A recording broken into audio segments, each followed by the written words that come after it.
Salam Lestarilah Indonesia. Assalamualaikum warahmatullahi wabarakatuh. Selamat datang di Lestarilah Indonesia, sebuah program bincang-bincang ringan. Lestarilah Indonesia adalah ruang tempat kita berbincang-bincang tentang masa depan, masa yang gemilang. Ruang tempat percakapan keberlanjutan dalam keseharian dan tentang masa yang akan datang.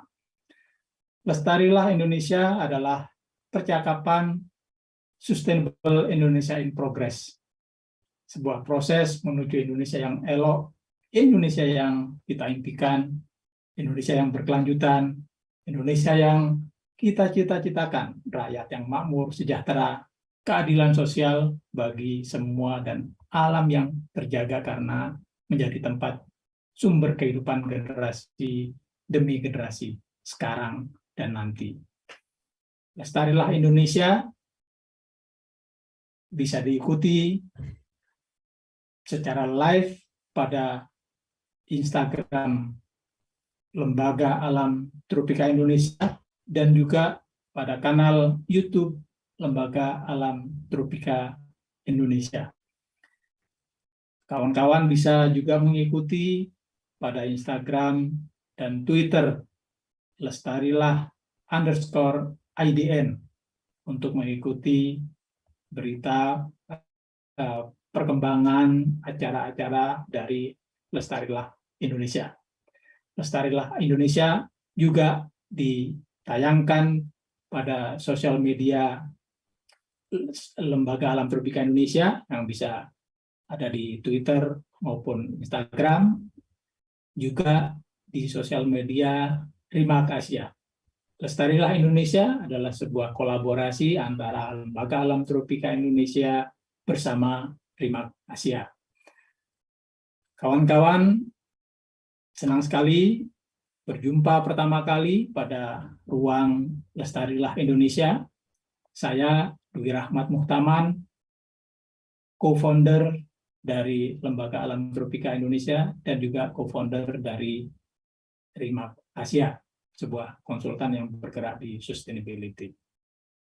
Lembaga Alam Tropika adalah sebuah lembaga swadaya masyarakat yang didedikasikan untuk mendorong hak-hak rakyat dalam mengelola sumber daya hutan, community forestry atau social forestry, yang menjadi harapan kita di dalam pengelolaan hutan masa depan.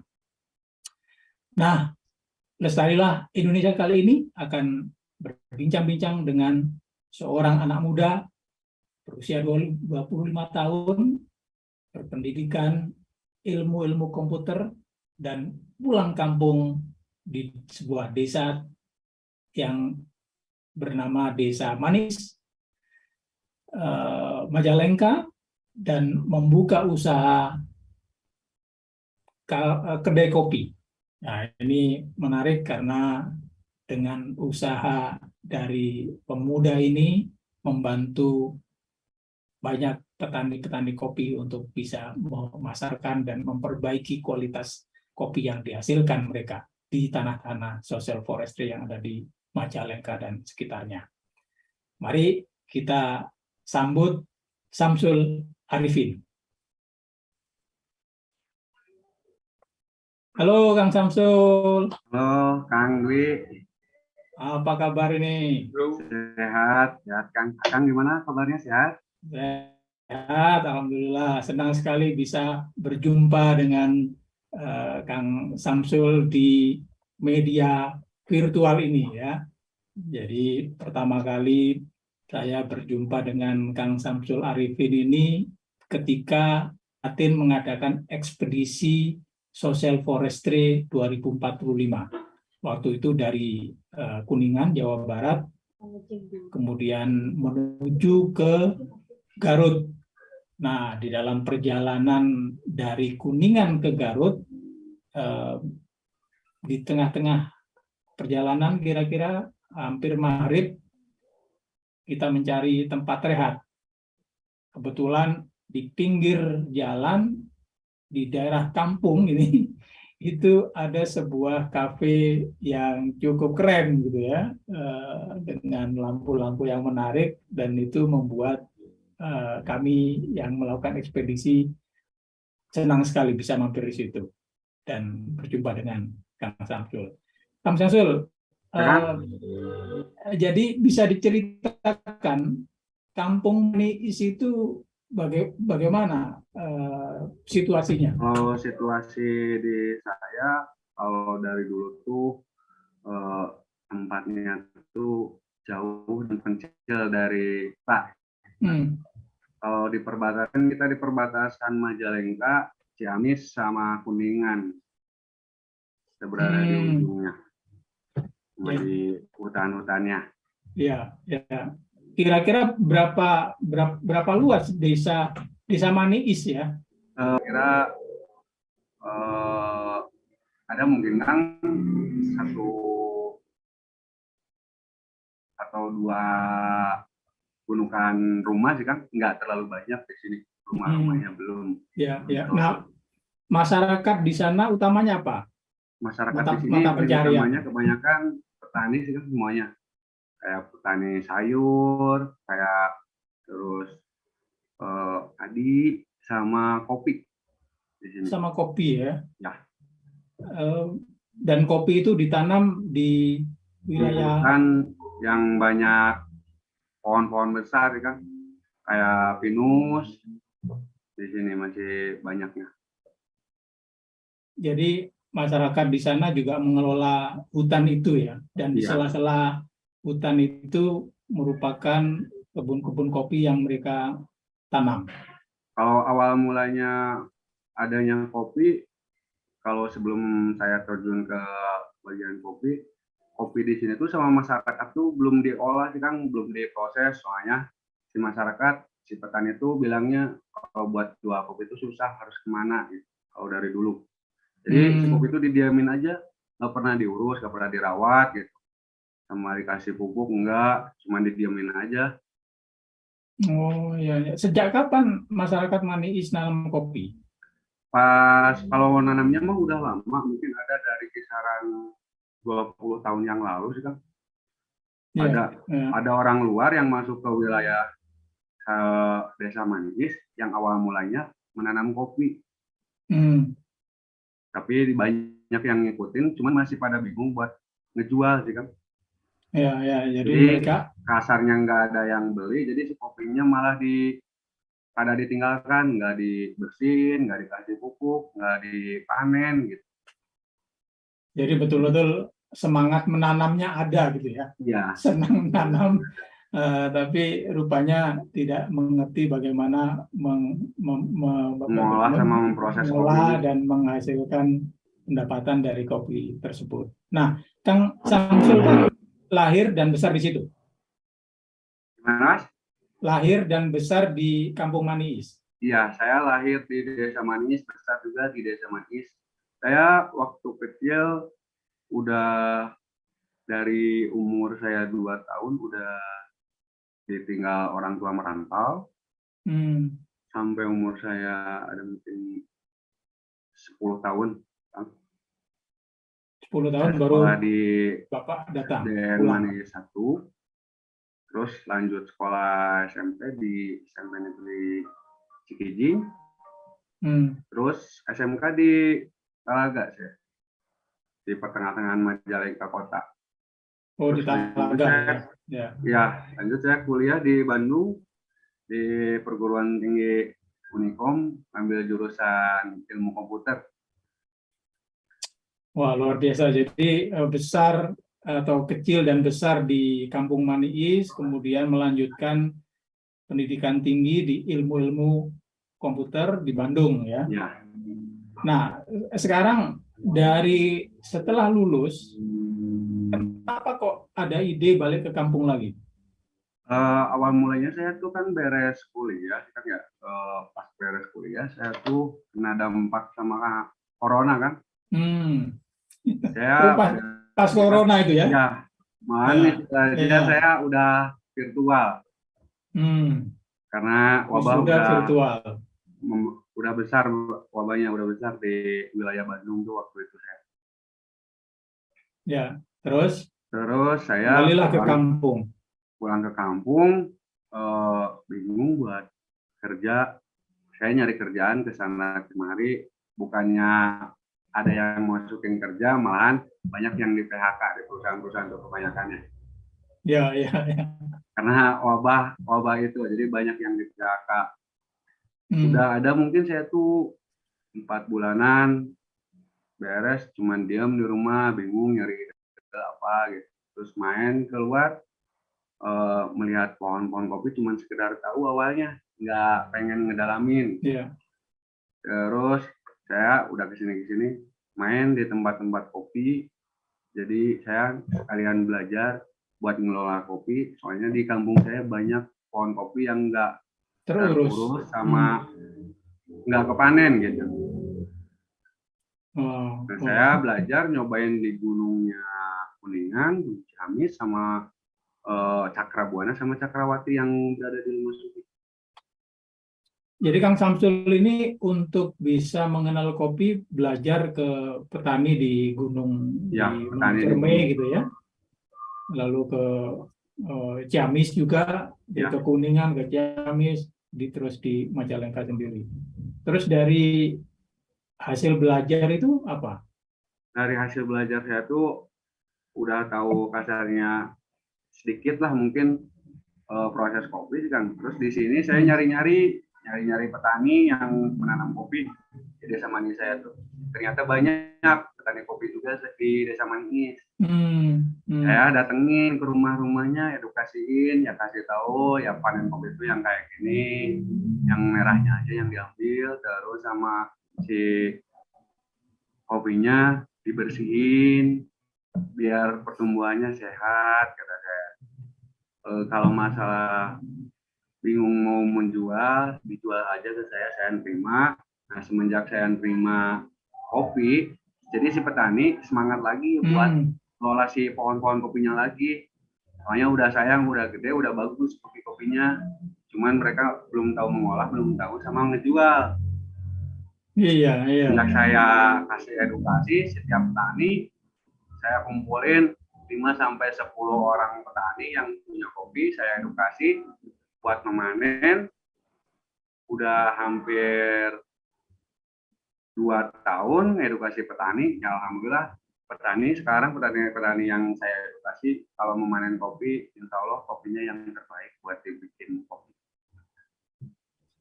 Jadi petani-petani di situ sebelumnya meskipun menanam pohon kopi sejak 20 tahun yang lalu kira-kira, tetapi sebetulnya dia tidak begitu mendalami dan memahami ya bagaimana cara budidaya kopi yang baik. Kemudian nanti kalau sudah panen mau dijual kemana itu masih bingung ya. Ya, kalau dulu masih jadi, bingung. Kang Samsul yang mulai mengajak mereka tukar pikiran gitu ya. Ya, soalnya saya melihat potensi petani di sini, alhamdulillah baik gitu. Enak juga buat dikasih edukasi sama kita-kitanya. Jadi kita meskipun kasarnya orang baru di kopi, ya mereka welcome lah semuanya kasarnya. Dikasih edukasi sama saya gitu. Nah, jenis kopinya apa? Kalau di sini ada jenis kopi Robusta sama Arabica. Cuman kebanyakannya di sini Arabicanya kan. Arabica, karena ketinggian lokasi Manis itu kan udah kayak kalau dihitung ketinggian Desa Manis itu 1.200 sampai 1.300 di bawah ya. Itu kan. Ya, jadi 1.200 sampai 1.400 ya. Itu cocok untuk itu udah cocok Arabica. Buat pemanen kopi. Nah, sekarang berapa petani yang menjual ke Kang Samsul sekarang? Sekarang tuh ada mungkin sampai 10-20 orang petani yang jual ke saya kopinya. Ya mungkin kalau memanennya tuh jadi kasarnya kita petik yang merah-merah saja, yang kuning sama yang hijau. Bisa kalau hari Senin kita panen, hari Jumat juga bisa panen lagi, biar 1 minggu 2 kali. Biar kopinya juga nggak terlalu kesiksa kalau diambil semua gitu. Ya. Jadi seminggu 2 kali ya, Senin sama Jumat. Ya, Jadi tadi kayak gitu. Senin mereka store ke Kang Samsul gitu. Iya, kalau hari Hmm. Senin itu paling kalau di satu hari bisa dapat satu orangnya tuh 80 sampai 1 kintal Satu satu orangnya. orangnya. Ya, Oh, itu berarti 80 kilo sampai 100 kilogram per ya, petani. ya baru petani. Kira-kira per petani punya berapa pohon? Kalau pohonnya mah nggak bisa saya dihitungin mungkin kan. Soalnya kalau di sini tanahnya milik pribadi semua yang ditanamin kopi. Nggak Hmm, kayak di gunung orang lain, kayak gunung orang lain kan punya pemerintahan, ya perhutani, perundingan misalnya, perhutani. ya perhutani. Jadi nanamnya di perhutani bisa 2 hektar sampai 3 hektar gitu kan. Ya, Kalau di saya masih punya tanahnya pribadi masing-masing, tanam hmm. kopinya. Jadi suka dibarengin sama jahe, sama jeruk nipis, atau lemon gitu si kopinya. Jadi si kopinya juga punya rasa khas Oh, tersendiri. khasnya ya. Apa Ya, yang dominan? Rasa apa yang dominan? Lemon dominan atau yang jahe? di sini itu lemon Lemon ya, ya. rasa lemon ya. Ya. Soalnya di Oh, sini banyak yang tanam lemon sama kopi dibarengin. ya, ya. Nah, potensinya ada berapa petani di sana? Kalau sejauh ini kan baru sekitar 10 orang yang menjual ke Kang Samsul ya, tapi petani yang menanam kopi itu ada berapa banyak di Desa Maniisnya saja gitu. Kalau yang udah saya pantau sekarang sih kan ya, kalau yang biasa ngejual sih ada baru 10 sampai 15 orang. Hmm. Semenjak petani di sini tahu ada yang terima kopi, jadi hampir semua petani sekarang pada nanam kopi. Oh, jadi malah Iya, jadi tertular sekarang virus kopi ya. ikut-ikutin, ikut-ikutan buat nanam kopi sekarang tuh. Soalnya udah tahu ngejualnya kemana gitu sekarang, nggak kayak Ya, dulu gitu. selain dari Desa Maniis, ada desa-desa mana lagi di sekitar Maniis yang juga punya potensi tanaman kopi? Kalau di saya kan ada 3 pegunungan, semuanya tuh sekarang alhamdulillah 3 pegunungan itu udah penuh sama pohon-pohon kopi sekarang. Oh, ada 3 Meskipun pegunungan ya. ya, Pegunungan apa saja itu namanya tuh? kalau pegunungannya namanya tuh saya kurang tahu, cuman di desa-desanya saya tahu kayak desa Mandala sama desa Cintasi, Jahim Hmm. sekarang tuh. Udah pegunungannya udah agak penuh sama kopi kalau sekarang. Nggak kayak dulu lagi. Nah, sementara eh, yang menampung kopi seberapa banyak seperti Kang Samsul ini? Ada Kalau di orang sini, lain nggak? kalau di kampung saya ada 2 orang sama teman saya 1 orang lagi baru bareng-bareng sama saya. Hmm. Soalnya buat penjemuran di sini kan agak lama, soalnya di sini sering hujan sih kan di atas gunung. Iya, Kayak gerimis tuh sering. tidak musim kemarau, musim hujan, musim kemarau pun hujan Ya, juga ya. ya kadang suka gerimis di sini. Ya, ya jadi pengeringannya sulit Agak ya. lama buat pengeringan kopinya kalau di Itu sini. pengeringan alami saja, nggak ada pengeringan mesin. Nggak ada. Di sini pengeringannya alami semua Alami penjemurannya. jadi dijemur ya. Ya, Nah, berarti tergantung pada matahari itu ya. ya jadi kadang-kadang saya juga ngejemur tuh ada yang 1 bulan, ada yang 20 hari, gitu. Tergantung trik panasnya matahari. Wow. Nah, saya dengar Kang Samsul ini merupakan salah satu dari 3 roaster ya Ya, yang ada di Majalengka. Nggak banyak ya berarti.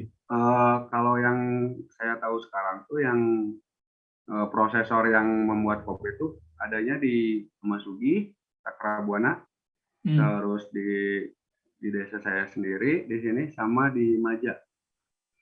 Oh, di Majalah. Ya. Ya, Kalau buat wilayah Majalengka Selatan, ya, jadi ya terbatas ya ada 4 berarti ya. ya. Dan itu di antara 4 itu yang terbesar Kang Samsul. Yang terbesarnya tuh ada di Lemasugi, di Cakrabuana. Itu Cakrabuana. yang awal mula saya belajar di sana. Oh, Kang Samsul belajar dari kawan yang di Cakrabuana itu ya. Ya, saya awal mula belajar di sana di Cakrabuana. Jadi Kang Samsul setiap minggu itu bisa menampung berapa kilogram buah atau biji Kalau kopi? kalau sekarang kan kalau Arabica tuh sama Robusta tuh per 6 bulan sih kan. Biasanya kalau Hmm. Arabica panennya tuh dari bulan 3 sampai ke bulan 8 gitu kan. Terus sisanya tuh robusta, panennya robusta dari bulan 8 sampai ke bulan 1 atau bulan 2. Ya, ya. Soalnya itu tuh paling panennya raya tuh, panen kopi tuh paling lama tuh 2 bulan sih kan. Jadi hilang udah nggak ada lagi biasanya gitu per tahunnya. Ya, ya, jadi bulan 3 sampai bulan 8 Arabica, kemudian 8 atau 9 sampai 2 atau sampai Februari gitu Robusta. Iya, gitu kan. Nah itu bisa sampai katakanlah tiap bulan bisa berapa kilogram ditampung, Kang Samsul? Kalau saya sendiri di sini sekarang kan masih pada baru yang nanam pohon kopinya kan banyak yang baru. Kalau yang lama kan saya tuh paling cuma dapat kasarnya 5 sampai 8 ton sih kan paling 2 bulan tuh. 5 sampai 8 ton. Ya. Wih, banyak sekali ya. Ya kalau yang petani yang lama. Ya, ya, petani yang sudah lama nanam pohon kopinya ya. Nah itu 5 sampai 8 ton. Nah itu penjualan dari Kang Samsul sendiri bagaimana? Kalau market saya sendiri di sini saya paling baru masuk buat ke kedai-kedai kopi kayak kafe-kafe kopi buat pengirimannya. Ya masih kalau saya masih lingkungan Majalengka, paling Ciamis sama Kuningan. Terus kalau yang keluar tuh pernah saya tuh ke Kairo sama ke Abu Dhabi buat pengiriman. Oh, jadi udah ekspor juga ya, Kairo sama Abu Dhabi. Ya. Wow, luar biasa. Ekspornya setiap bulan? Saya paling di per 2 bulan itu saya ekspor tuh paling 4 kali sih kan. 2 bulan 4 kali ya? Ya. 4 kali pengiriman. Sekali pengiriman berapa banyak? Sekali pengiriman tuh saya pernah tuh 200 kilo sih kan. 200 kilo. Tapi yang udah berbentuk udah green bean, bukan masih basah. Oh, yang sudah kering ya, green bean ya. Ceritanya itu bagaimana kok bisa ada jaringan ekspor ke Abu Dhabi dan Kairo? Kairo itu salah satu kota kafe tertua tuh di dunia. Kalau ke Abu Dhabi itu awal mulanya saya bisa ekspor tuh. Ada koneksi dari ayah saya yang punya kedai di sana, kedai kafe di Abu Dhabi. Awal mulanya saya nyobain buat ngirim kayak 5 kilo buat sampel di sana. Udah kesini kepake, jadi pesen langsung gitu sekarang. Ya. Luar biasa ya. Nah, jadi kalau untuk lokal juga sebagai supplier ya ke Ciamis, ke Kuningan. Untuk lokal udah masuk supplier juga. Berapa banyak kafe di Majalengka? Lebih dari 20 sih, Kak. Wih, banyak juga ya. Ya. Kalau ke Majalengka Kota mah banyak, kalau di wilayah saya baru 2. Soalnya di perkampungan terpencil di hutan sih. Iya. Nah, kalau aja kasarnya yang ngandelin yang mau pulang ke Tasik, kayak Ciamis, Garut, Kuningan, Cirebon paling. Ya, jadi kawan-kawan pemirsa yang di Instagram maupun YouTube, Kang Samsul ini membuka kedainya di kampung. Jadi ada satu sudut belokan gitu ya. Ya. Dan dia membangun kafe di situ. Kafenya cozy sekali, enak untuk bersantai dan menyantap kopi baik pagi maupun sore, itu enak sekali.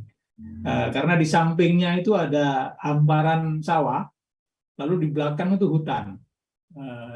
Jadi ini gambaran social forestry yang sangat menyenangkan ya, sangat membahagiakan orang yang mampir di situ. Nama kafenya, kedainya itu namanya Eskopian.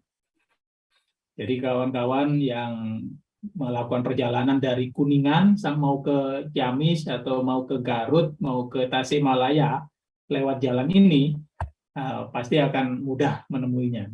Ada di sebelah kiri jalan. Kang Samsul, berapa banyak konsumsi di kedainya sendiri, di Eskopian ini? Konsumsi kopinya? Ya, orang pembelinya berapa gelas rata-rata tiap hari? Kalau per hari itu paling kalau sekarang tuh baru 50-an sih, Kang. 50 50 gelasan sehari. gelasan tiap hari ya. Ya, Eh, Berarti lebih banyak jual green bean-nya barangkali ya ya, Kang lebih banyak Samsul ya. jual green bean. Nah, tapi 50 gelas itu pun bisa menjalankan bisnis kedainya itu ya, cukup bisa Ya, mendatangkan keuntungan lah ya, nggak ya, susah-susah amat gitu ya. ya, ya. Ya. Soalnya banyak kalau sekarang kan udah rame posisinya, jadi jalannya tuh buat alternatif gitu, jadi spring sekarang mah udah banyak. Hmm, hmm. Menurut Kang Samsul, ini kan kalau saya dengan Latin ya, Lembaga Alam Tropika Indonesia, mempromosikan masyarakat itu memanfaatkan hutan dan ekosistem di sekitarnya sebaik mungkin gitu, dengan kombinasi beragam tanaman-tanaman yang bermanfaat bagi masyarakat. Nah, menurut Kang Samsul, peran dari hutan yang ada di sekitar kampung itu bagaimana? Kalau hutan yang di kampung saya ini masih terbilang belum terawat sih, Kang, semuanya. Soalnya masih Hmm. jarang yang mau sampai ke atas, soalnya masih pada sepi gitu. Banyak Hmm. yang masih kasarnya, banyak tanaman-tanaman yang lain yang ngerambatin hutan jadi gelap gitu, Kang. Ya, Paling sekarang mah masih bagian lebat pada, ya, ya. lebat ya. Soalnya ini masih di pedalaman hutan. Dan itu dijaga memang kan? Karena Ya, kalau kalau hutan lebat itu ditebang habis akan bahaya juga bagi, ya bahaya nantinya kalau ditebang habis bisa longsor buat ke desa. ya, ya. Dan kalau model penanaman kopinya itu kombinasi dengan pohon-pohon juga. Iya, kombinasi dengan pohon-pohon kayak pohon pinus, terus pohon jahe, ada pohon lemon, ada yang Hmm. bareng sama cengkeh sih, Kang. Ya, jadi macam-macam ya dalam Ya, satu hamparan ya kebun satu kampung. masyarakat. Ya. Nah, Jadi, kehadiran Kang Samsul di kampung setelah kuliah gitu, kemudian mendirikan usaha kafe, lalu membantu petani untuk bersemangat lagi nanam kopi dan memanfaatkan kopinya bagi pendapatan mereka. Itu sambutan dari masyarakat di situ, dari teman-teman pemuda sebaya Kang Samsul bagaimana ya? alhamdulillah kalau eh, petani-petani di sini malah makin semangat buat kayak kasarnya yang dari dulunya kopi tunggal laku sampai sekarang laku gitu, buat dijual gitu kan. Jadi malah makin pada semangat buat menanam kopi semuanya. Hmm. Kalau anak-anak muda di sini juga kasarnya buat ke kafe itu nggak terlalu jauh lagi, ada yang lebih dekat gitu. Buat main sama ngadem lah kasarnya gitu kan. Adem ya. Ya. Ya. Tapi ke Jadi buat kalau ke zaman dulu mah kalau mau ke kafe itu harus ke kota besar dulu gitu dari sini itu. Kalau sekarang nggak perlu terlalu oh, jauh. oke, Jadi bisa jadi ngarepin waktu 2 sampai 3 tiga jam buat jam ke kota. untuk ke kota ya. Ya, Untuk ngopi saja butuh nah, 2 sampai 3 jam. Tapi sekarang dengan adanya es kopian, anak-anak pemuda di sana bisa ngadem di situ ya. ya. Biasanya kalau ngadem di situ yang dikerjain apa sama kawan-kawan pemuda itu? Kalau di sini ada yang ngadem di sini tuh sambil main-main game, terus sampai ada yang lihat-lihat suasana gitu kan, buat Hmm. ngademin pikiran lah kasarnya gitu.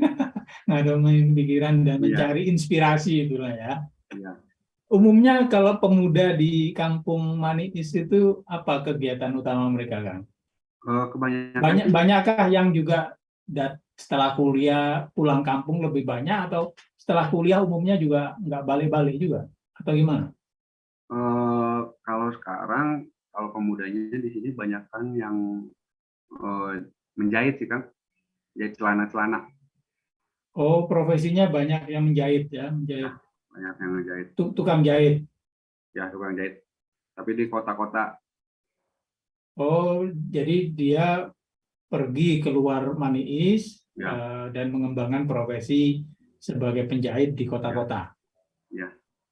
Oke, berarti pemuda yang tinggal di kampung selain Kang Samsul masih banyak atau gimana tuh? Kalau sekarang pemuda-pemudanya masih banyak kan, ada yang di kampung, ada juga yang di kota-kota besar gitu kan. Kalau yang di kampung-kampung sendiri ada yang kerja asalnya jadi pedagang pasar gitu.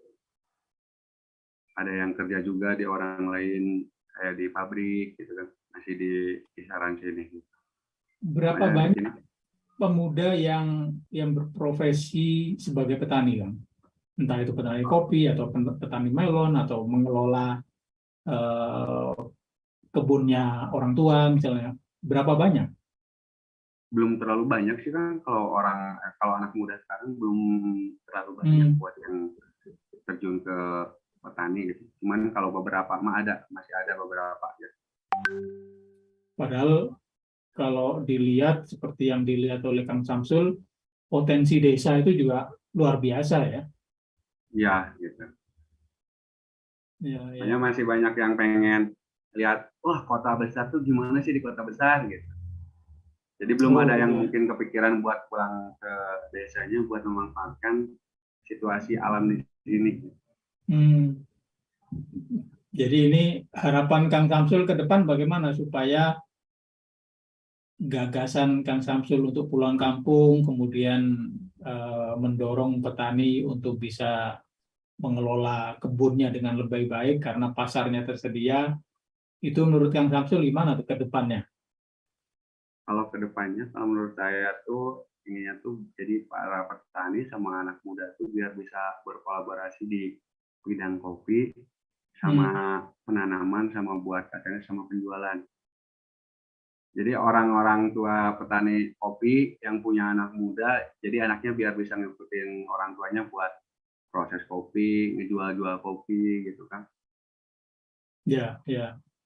Dan mungkin membuat beraneka ragam produk-produk turunan dari kopi barangkali ya. Iya kan, banyak aneka ragam, soalnya di sini banyak, ada yang ke lemon juga, ada yang ke cengkeh juga, banyak sebenarnya di sini, masih banyak kasarnya buat pemanfaatan alam di sini.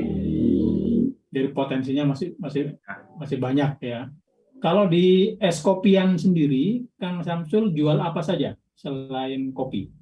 Kalau saya di es kopi itu selain jual kopi juga ada makanan sama milkshake susu. Susu. Ya kayak non kopi juga ada. Kalau misalnya kan orang sekarang banyak brownies gitu ya, brownies Ya. buat juga nggak? Kalau Brownies yang kopi manis-manis misalnya. kayak brownies itu belum sih kan. Soalnya di sini masih kasarnya orang-orang di sini masih kurang buat ke kayak brownies gitu. Oh ya, ya, ya. Jadi Kalau kayak malahan lebih banyak kan kayak yang pengennya adain kayak jagung bakar gitu kan. Oh ya, ya, Kayak ya. ubi sama singkong gitu. Yang Nah, pas buat suasana kampung gitu kan. ya, itu juga menarik juga ya. Barangkali juga perlu mengeksplorasi panganan-panganan tradisional juga, Kang. Yang Iya. dulu kan sebetulnya nenek moyang kita itu banyak membuat aneka macam ini ya, snack Makanan. ya. Ya, snack. Apa biasanya kalau Majalengka itu yang tradisional? Kayak apa ya? Kayak yang dari kelapa itu sih kan, namanya apa sih kalau bahasa Indonesia-nya? Kayak adas gitu masih di sini. Kayak ulen kayak gitu. Ya, ya, Terus ya. kayak yang dalamannya ada gula arennya gitu. Ya, itu menarik juga di ini ya, dikembangkan. Nanti di Eskopian harus disediakan itu. Ya Karena saya kan tamu-tamu baru mau kepikiran buat ke makanan snack orang dulu kayaknya. snack ini khas ya, Ya, khas dari Majalengka dan sekitarnya gitu. Biasanya orang yang datang dari tempat kota lain gitu selalu ingin mencari sesuatu yang unik yang ada di wilayah itu. Ya ya, setidaknya saya begitu, kalau saya ke kampung-kampung atau ke kota ya selalu mencari sesuatu yang menjadi andalan dan menjadi produk utama di kota atau tempat itu, gitu kan. Iya. Nah, masa depan rencananya apa, Kang Samsul nih? Kalau masa depan, kalau udah banyak kasarnya kopi-kopi yang ada di sini, yang saya jual juga di sini, pengennya masuk buat ke lebih dari, bukan cuma sekedar di wilayah Majalengka, tapi udah masuk ke seluruh Jawa Barat lah kasarnya gitu kan. Yang ada di Jawa Barat aja dulu capaiannya. Pokoknya dari awal buka juga udah awal bikin, capaian utamanya cuma sebagai ke wilayah Majalengka aja. Saya udah senang gitu awalnya. Terus udah gitu punya harapan lagi pengen buat masuk ke Jawa Barat, ya seluruh Jawa Barat tuh nyobain gitu. Ciri khas lokal di sini juga ada. Ya, luar biasa ya, dan juga barangkali ekspornya ditingkatkan ke Ya, berbagai negara-negara yang lain atau kota-kota lain, karena makin banyak kota-kota lain tuh ingin rasa kopi yang khas dari berbagai daerah, termasuk apalagi Indonesia gitu ya. iya ya kan. Dan masih tiap wilayah punya keunikan rasa katanya. Soalnya kasarnya kalau di sini kalau udah makin banyak buat pemilihan kopi juga, jadi bisa ibu-ibu rumah tangga yang cuman kadar kasarnya cuman diem di rumah bisa buat kerja pemilihan biji kopi yang baik. Lumayan buat uang sampingan di rumah lah kasarnya gitu kan. Ya. Oke, baik Kang Samsul. Senang sekali berbincang-bincang. Ada pesan khusus ke para penonton yang ada di Instagram atau YouTube Lembaga Alam Tropika Indonesia, kan? Enggak? Kalau ada pesan-pesan khusus?